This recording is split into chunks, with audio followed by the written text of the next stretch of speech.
Vamos lá, meus irmãos, Evangelho de Jesus, de acordo com Lucas 14, vamos ler o versículo de número 25. Diz o texto: E iam com ele grandes multidões e, voltando-se, disse-lhes: Se algum homem vier a mim e não aborrecer seu pai e sua mãe e esposa e filhos e irmãos e irmãs, sim, e também a sua própria vida, ele não pode ser meu discípulo. E quem não carregar a sua cruz e não vir após mim, não pode ser meu discípulo. Porque qual de vós, querendo edificar uma torre, não se assenta primeiro para calcular o seu custo, para ver se tem o suficiente para acabá-la? Para não acontecer que, depois de haver sido postos os alicerces e não sendo capaz de acabá-la, todos os que virem comecem a escarnecer dele, dizendo: Esse homem começou a edificar e não foi capaz de acabar. O qual é o rei que, indo guerrear contra outro rei, não se assenta primeiro a se aconselhar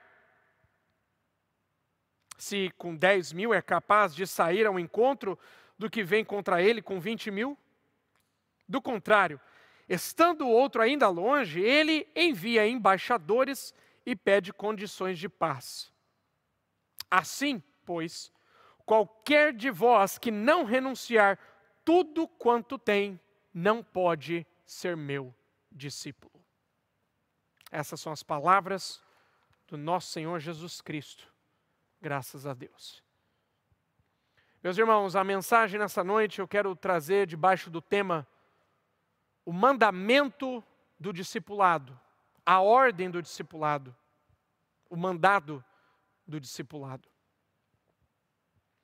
O texto que nós lemos e a mensagem dessa noite, o propósito é apresentar a cada um de vocês que ser um discípulo de Jesus não é uma opção para o cristão, mas é uma ordem, é um chamado, é um mandamento de Jesus Cristo. Nem todo cristão nominal é um discípulo. Muitos cresceram em igrejas. Eu me deparo às vezes com pessoas com quem eu convivo no meu dia a dia, às vezes na faculdade, pessoas que blasfemam contra Deus, que não têm interesse algum. E de vez em quando eu apareço lá na sala de aula com isso aqui, ó, o colarinho clerical. Só para dar um testemunho público de Cristo. E um dos tutores veio conversar comigo e disse: eu fui batizada na igreja batista quando eu tinha 18 anos. Eu pensei comigo, é pior, né? Porque você já tinha idade e consciência. O presbiterianismo a gente já batiza quando é criança, já para não ter erro. Depois falar se vai escolher ou não. Já batiza logo, nasceu, logo a gente já abre ali e já batiza, né? Já resolve logo o negócio. O que nós percebemos nesse país? Um grupo de cristãos nominais. Você perguntar, não, eu cresci na igreja da Inglaterra, na Church of England. Eu cresci na igreja tal, cresci na igreja batista, eu era da igreja congregacional. Mas pouco se é falado, irmãos, sobre discipulado, sobre o que é ser um discípulo. Eu posso te dar um exemplo, na própria cruz, ao lado de Jesus foi crucificado 2 ladrões. Um deles foi salvo na última hora. Veja como é a graça e a misericórdia de Deus.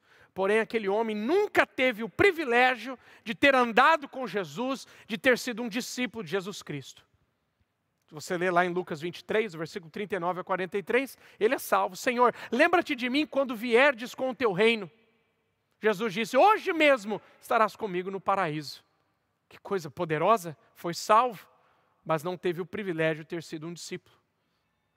A palavra, irmãos, no Novo Testamento, usada para descrever um discípulo, é uma palavra que descreve alguém que crê e segue o ensinamento e o estilo de vida de um mestre.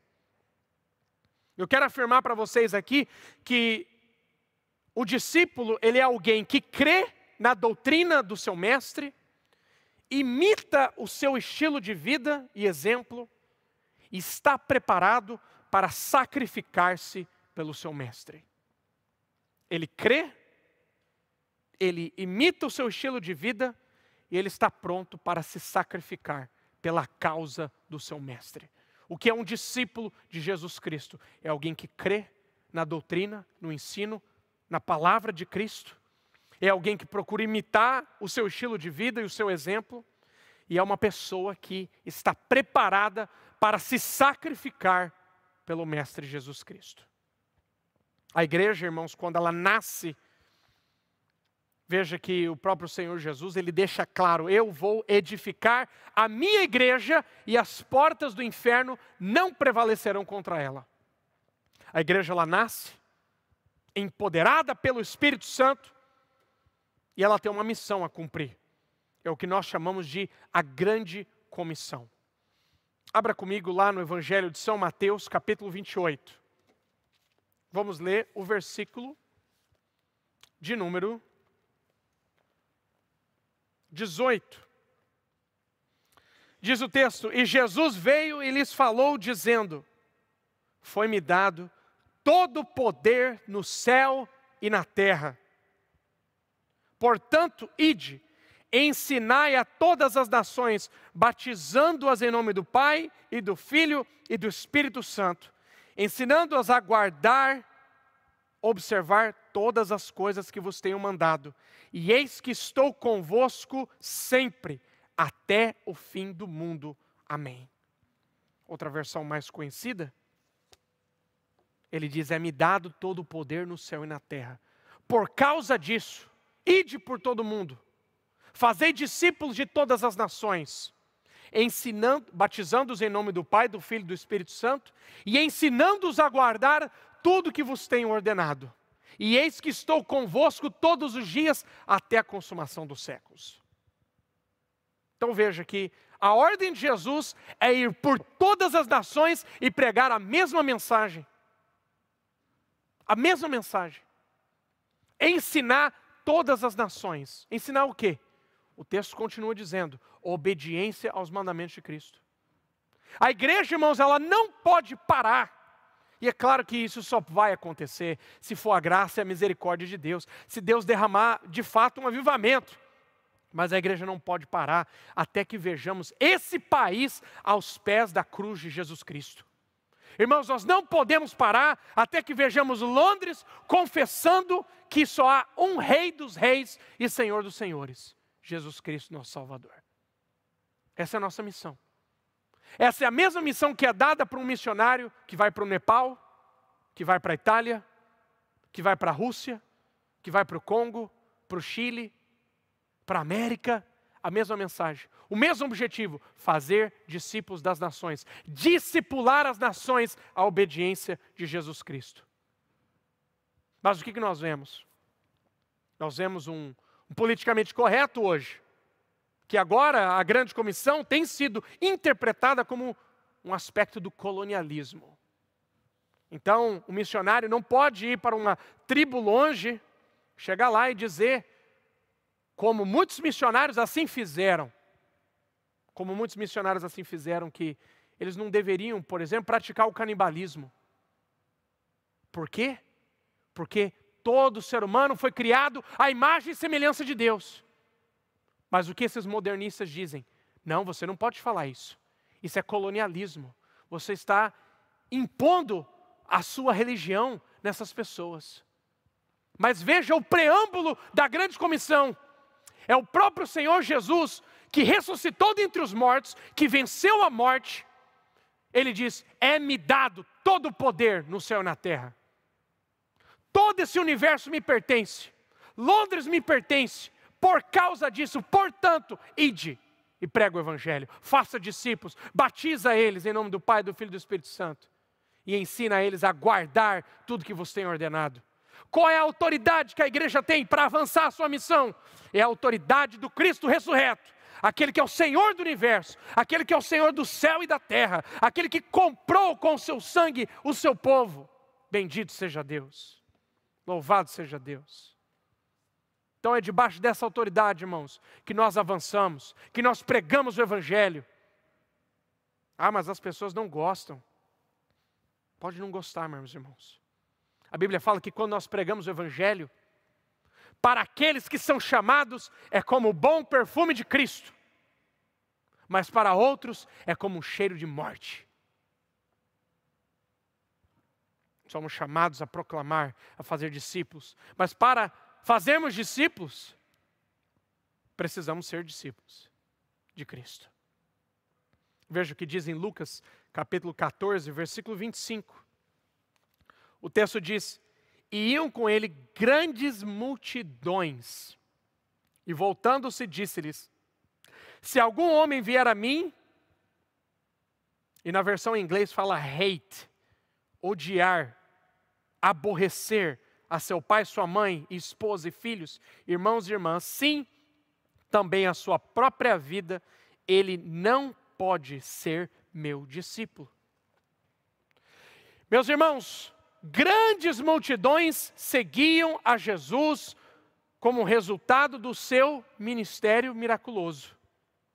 Milagres, sinais, maravilhas aconteciam aonde Jesus ia. Isso atraía as multidões. Também sabemos pela Escritura que no início do ministério de Jesus, ele também dava comida àqueles que vinham ouvir a sua mensagem. Multiplicou pães e peixes, alimentou as multidões. Mas houve um momento em que Jesus parou de fazer isso. Grandes multidões seguiam Jesus.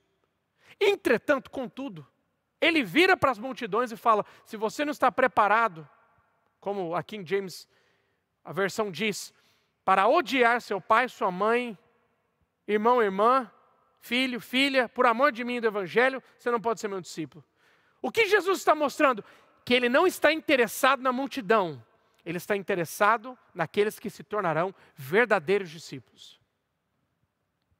E o que nós percebemos hoje, meus irmãos, se quisermos encher uma igreja fácil, você acha que eu não sei o segredo? Eu sei o segredo, irmãos. Tem um segredo fácil aqui. Duas coisas: assistência social, comida, pão que perece, e sinais, milagres e maravilhas. Ah, mas é fácil para vocês presbiterianos, vocês não creem nessas coisas? Quem disse que nós não cremos? Nós cremos sim. Deus, na sua providência, Ele faz o que lhe apraz. Nós temos exemplos aqui, irmãos, nesse país, na Escócia, por exemplo, de homens de Deus como os pactuantes, os covenanters, os puritanos, que experimentaram coisas miraculosas nos seus ministérios.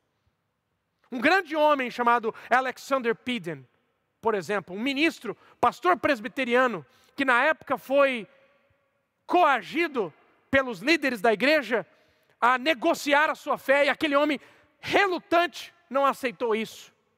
Alexander Peden ficou conhecido na Escócia como o profeta da nuvem, o profeta da neblina. E por que ele ficou conhecido como sendo esse homem? Ele que era um pastor presbiteriano, confessional, mas crente na providência de Deus. Ele não tinha mais a sua paróquia presbiteriana para pregar na Escócia, e ele foi para a rua e começou a pregar ao ar livre. E fazia-se, irmãos, naquele frio da Escócia, no inverno, reunia-se até multidões para ouvir o que esse santo homem tinha a dizer. Em uma certa ocasião, ele clamou ao Senhor, porque os soldados do rei vinham para prendê-lo, para matá-lo. E ele clamou ao Senhor: Senhor, se é da tua vontade que eu permaneça vivo, pregando o Evangelho, pastoreando esse rebanho, mesmo sem prédio, que o Senhor me livre das mãos desses homens. E os soldados do rei chegaram, e a história nos diz que uma neblina desceu no momento onde ele estava reunido, e aquele homem não foi capturado. O que é isso? A providência de Deus. É a providência de Deus. Mas nós, irmãos, não somos ensinados na Escritura a correr atrás de milagres e de sinais e maravilhas. Nós somos ensinados a ir atrás de Jesus, de ir atrás de Cristo, de sermos discípulos dele. E se é a vontade de Deus assim, se lhe o apraz de nos agraciar com milagres, que assim o seja, mas assim está na mão de Deus. Nosso papel é crer no Senhor, é confiar no Senhor, é buscar ao Senhor. Então multidões seguiam. Mas o que nós percebemos hoje? Muitos estão preocupados com as multidões. Meus irmãos, eu creio que nós teremos uma multidão aqui e não vai demorar muito não. Mas que seja uma multidão de discípulos de Jesus. Que seja uma multidão de discípulos de Cristo. E aí Jesus vai exigir da multidão que eles saiam apenas do estágio de seguidores para serem discípulos. E aí Jesus vai desafiar a multidão. E ele vai lançar 2 desafios. O primeiro desafio, ele vai desafiar a imagem que eles têm de Deus. Preste bem atenção nisso. A imagem que eles têm de Deus. O primeiro e o segundo mandamento nos ordena a não ter outros deuses e não fazer um ídolo. Não criar uma imagem para idolatria. E a nossa sociedade, ela criou um falso Deus. Nós temos 2 extremos. A primeira é a negação total de Jesus. Segundo, criaram um falso Jesus. Agora Jesus ele é como um guru, ou uma espécie de um hipster, né? Trazendo aí paz e amor para todo mundo. Esse não é o Jesus da Bíblia. Hollywood tem mostrado um Jesus diferente da Escritura. Você quer conhecer quem é Jesus? Não assiste série não, meu irmão. Vai ler a Bíblia. Leia o Novo Testamento. Você vai conhecer quem é o nosso Salvador. O cristianismo bíblico, meus irmãos, é um caminho radical. Nós cremos em um judeu galileu que nasceu há 2000 anos atrás, morreu numa cruz para salvar pecadores e ressuscitou para justificá-los. Isso é radical. Isso é radical, irmãos. Eles são desafiados agora. E também são desafiados na sua lealdade. Na lealdade a Cristo e a sua palavra. No versículo 26 ele fala, você precisa aborrecer pai e mãe. No texto em inglês, que é mais forte ainda, fala quem não odiar seu pai e sua mãe, irmão, irmã, etc. Não pode ser meu discípulo. Mas aí você vai perguntar, mas pastor, como que funciona isso? Espera aí, reverendo, a Bíblia fala que nós devemos amar até os nossos inimigos. E Jesus está falando, quem não aborrecer seu pai e sua mãe, não odiar seu pai e sua mãe, seus filhos, etc., não pode ser meu discípulo. E o texto aqui, vocês sabem, irmãos, que a Bíblia não foi escrita em inglês e nem em português. O Novo Testamento foi escrito em grego. E a melhor forma de entendermos esse versículo é que Jesus está dizendo, quem não amar menos o seu pai e a sua mãe, o seu irmão, irmã e etc., do que a mim, não pode ser meu discípulo. O que Jesus está dizendo é que o nosso amor por Ele deve estar acima de qualquer outro amor que tenhamos nessa vida. Ele está falando de sacrifício. A marca de um discípulo é que ele está preparado para se sacrificar pelo seu mestre. Volte para o texto, vamos continuar lendo. O versículo de número 28, ele diz, por qual de vós, querendo edificar uma torre, não se assenta primeiro para calcular o seu custo, para ver se tem o suficiente para acabá-la? Para não acontecer que, depois de haver posto os alicerces, e não sendo capaz de acabá-la, todos os que vierem comecem a escarnecer dele. Jesus está dizendo, preste bem atenção. Quem de vocês que pretende fazer uma reforma, uma construção, edificar uma torre, não senta primeiro para calcular? Eu sei que muita gente, principalmente os coaches, né, eles vão pegar esse versículo aqui e falar, olha, compre o meu curso aqui de administração financeira, você vai aprender a vencer na vida. Mas Jesus não está falando de administração financeira. Por mais que o princípio é válido. Você não pode gastar mais do que você ganha. Você tem que sentar e calcular. Antes de você fazer qualquer coisa, ver se você tem condições. Não dar um passo maior que a perna, não é isso, irmãos? Essa é uma realidade de sabedoria bíblica, né? Que você não precisa nem ser crente para saber disso. Tem inteligência financeira, mas enfim, Jesus não está tratando disso. Ele está dizendo, ser meu discípulo e entrar no caminho do discipulado é semelhante, é como você ter que sentar para calcular os custos da construção de uma torre. Então nós temos que finalizar. O objetivo aqui é você chegar no final, é você concluir o negócio. Esse é o objetivo. Não é você parar no meio do caminho. O versículo 28 a 32, Jesus vai explicar como que alguém pode obedecer o chamado do discipulado. Primeiro, ele precisa ter a intenção correta, a disposição correta, a motivação, a determinação correta. Ele está dizendo, você tem que sentar e calcular. Isso envolve, irmãos, planejamento, priorização. Quando nós olhamos para esse texto, o que Jesus está dizendo? Vocês estão querendo me seguir? Quem não puder tomar a sua cruz e me seguir, não é digno de mim. O que Jesus estava dizendo, irmãos? A cruz naquela época não significava o que significa hoje. Você olha para a cruz vazia, por exemplo, o que significa? O cristianismo, a fé cristã, a ressurreição de Jesus. Naquela época, a cruz, irmãos, era um instrumento de morte. Na história nós vemos que nunca ninguém sobreviveu a uma crucificação romana. Jesus está dizendo, você quer me seguir? Então se prepara, porque você pode ser morto por causa da sua fé. Você pode ser morto por causa do seu discipulado. Mas o que nós nos deparamos hoje, meus irmãos, não é falado do custo. Não. O que é vendido não é o custo do discipulado. O que é vendido em muitos púlpitos não é a realidade do preço que pode ser requerido de você um dia. Não é falado disso, irmãos. Por isso, já naquela época Jesus disse, senta e calcula. Calcula os custos. Isso envolve planejamento. Irmãos, o nosso relacionamento com Cristo envolve planejamento. Envolve santificar o dia do Senhor. O domingo, o dia da ressurreição de Jesus, o primeiro dia da semana, como o apóstolo São João nos mostra lá em Apocalipse, como os primeiros cristãos já cultuavam, o dia do Senhor deve ser santificado, 6 dias trabalharás e farás toda a tua obra, mas o Shabat pertence ao Senhor teu Deus. Esse é o dia, irmãos, que nós consagramos ao Senhor, mas acima de tudo, no seu dia a dia.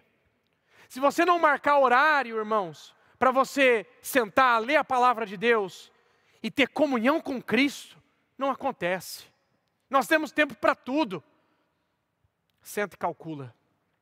Quem é que consegue obedecer isso? É quem tem a determinação e a motivação correta, a disposição correta de sentar, planejar, priorizar o nosso relacionamento com Deus.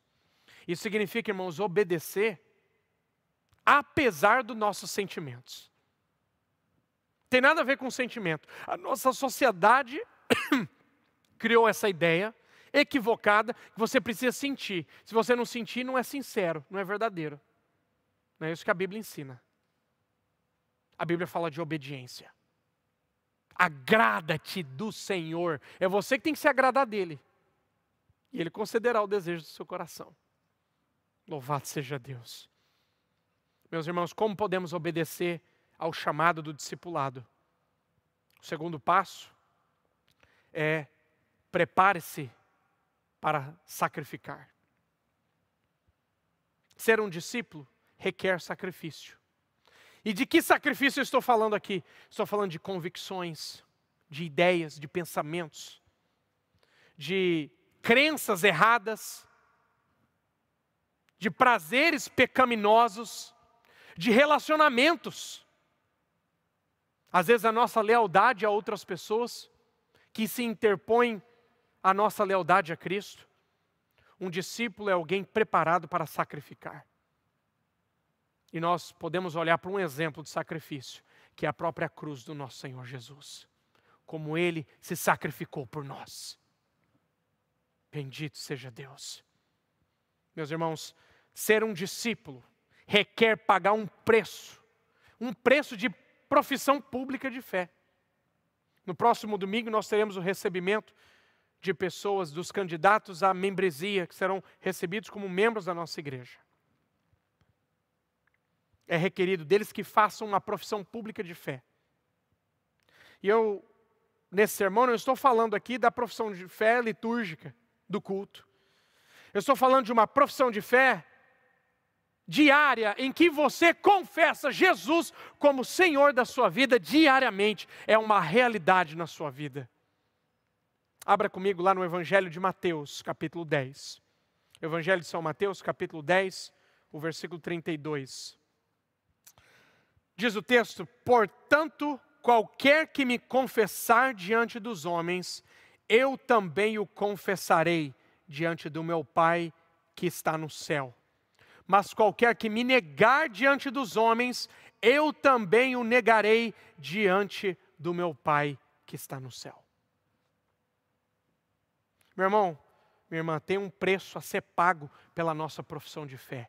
Nós vemos aqui nesse país crentes que são presos por suas convicções cristãs, por não negociarem, por exemplo, a agenda transgênero, a agenda que tem sido propagada na nossa sociedade anticristã, antibíblica.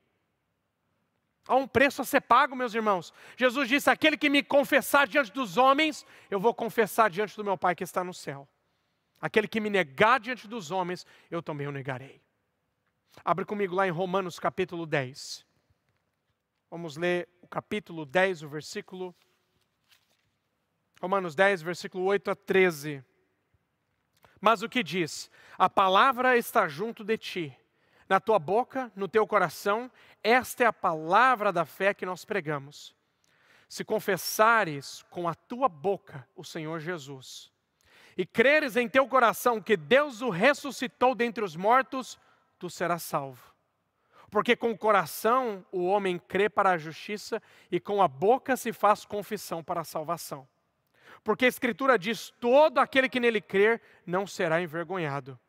Porque não há diferença entre judeu e grego, pois o mesmo Senhor de todos é rico para com todos que o invocam.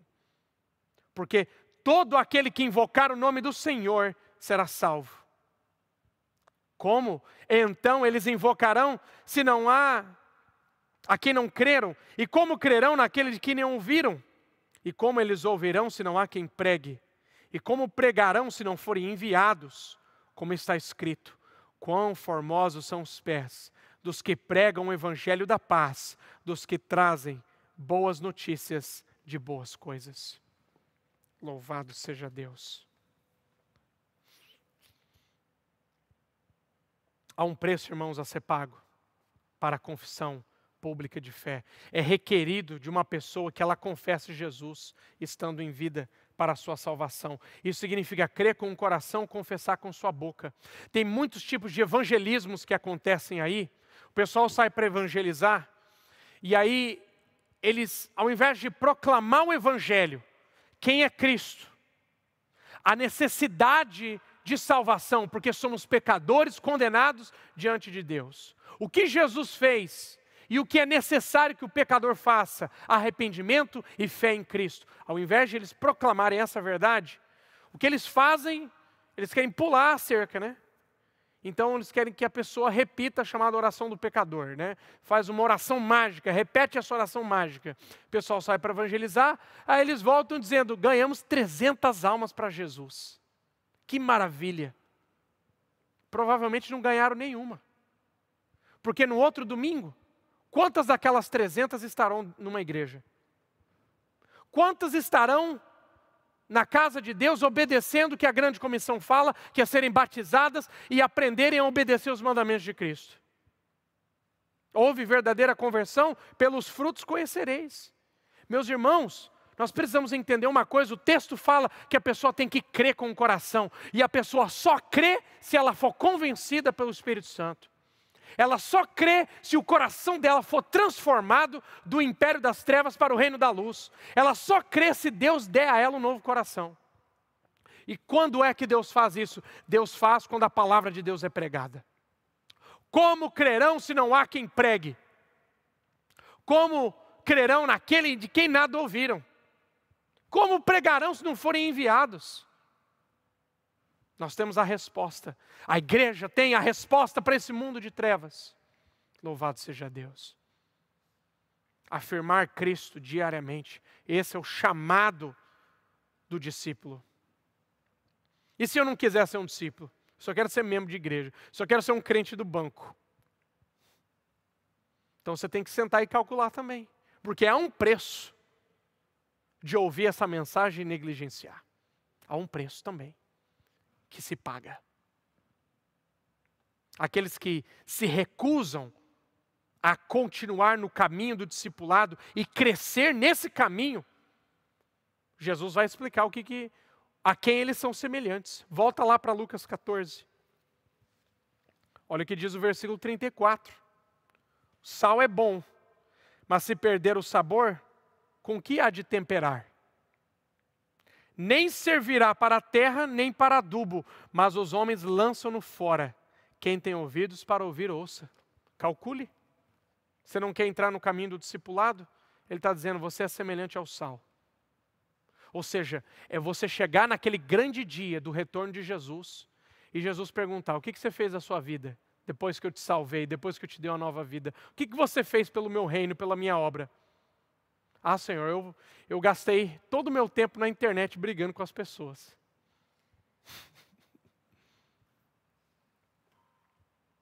O que você fez pela obra de Deus? Meus irmãos, nós precisamos sentar e calcular. Nós precisamos sentar e calcular. Abra comigo lá em Mateus capítulo 5, versículo 13. Vós sois o sal da terra, mas se o sal perder o seu sabor, com que há de salgar? Para nada mais é bom, senão para se lançar fora e ser pisado pelos homens.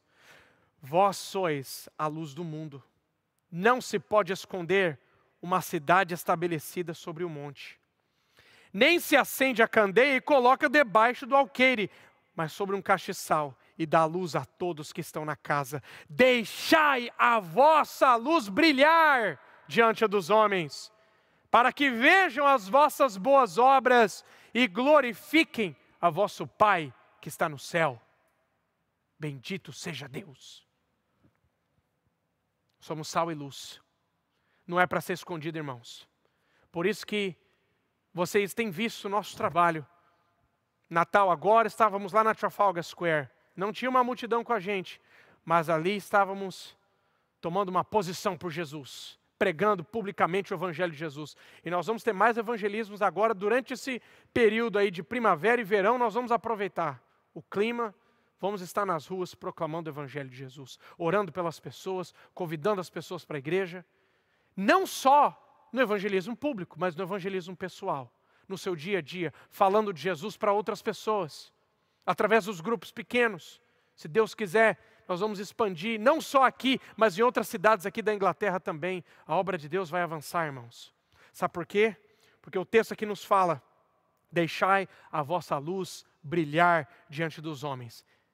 Qual é a nossa luz? Quem é a nossa luz? É o nosso Senhor Jesus. Então vamos fazer essa luz brilhar, irmãos. Não vamos nos envergonhar de Jesus Cristo. Me perguntaram certa vez, pastor, você não tem vergonha de estar lá diante das pessoas, pregando na rua? Irmão, vergonha eu tenho de ficar sentado no banco da igreja, contente e feliz, não fazendo nada para Jesus. Aí eu teria vergonha, porque naquele dia, esses terão vergonha.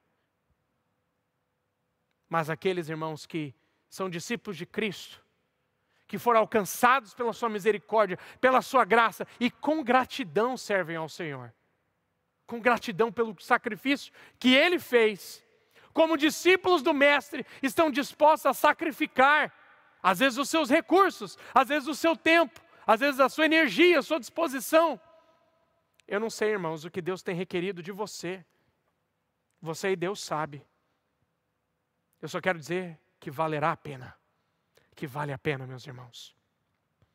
Para finalizar, há uma pergunta que precisamos responder. Como posso calcular o custo de antemão, se eu não sei quanto vai custar? Como que eu vou calcular se eu não sei o preço? Vamos lá, você vai fazer uma reforma na sua casa, você vai trocar os pisos, e aí você tem que sentar e calcular, mas você não sabe o preço dos pisos. Como que você vai calcular? Não tem como, não é verdade? Então é uma situação complicada, porque Jesus está dizendo, senta e calcula, antes de você edificar essa torre. Mas a grande questão é que nós não sabemos quanto vai custar.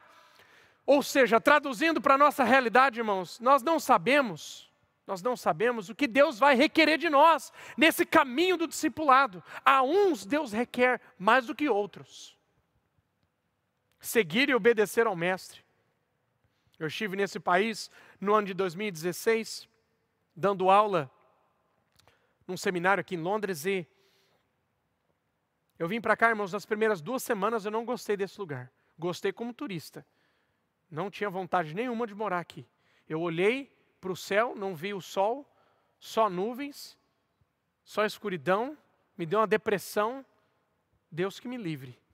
Na segunda semana, eu estava pregando em uma igreja inglesa. E Deus colocou um amor no meu coração por esse país. Era como se o Senhor estivesse dizendo que Ele tinha me chamado e tinha um projeto para mim nesse país.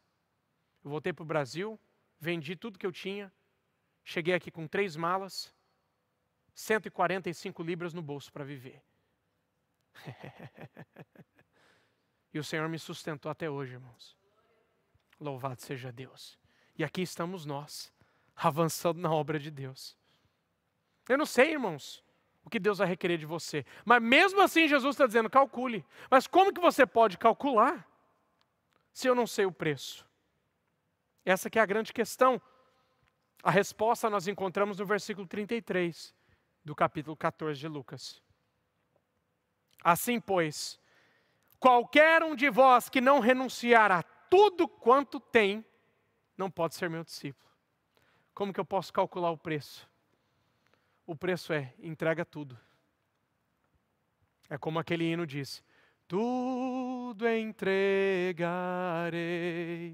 sim, por ti, Jesus bendito, tudo deixarei.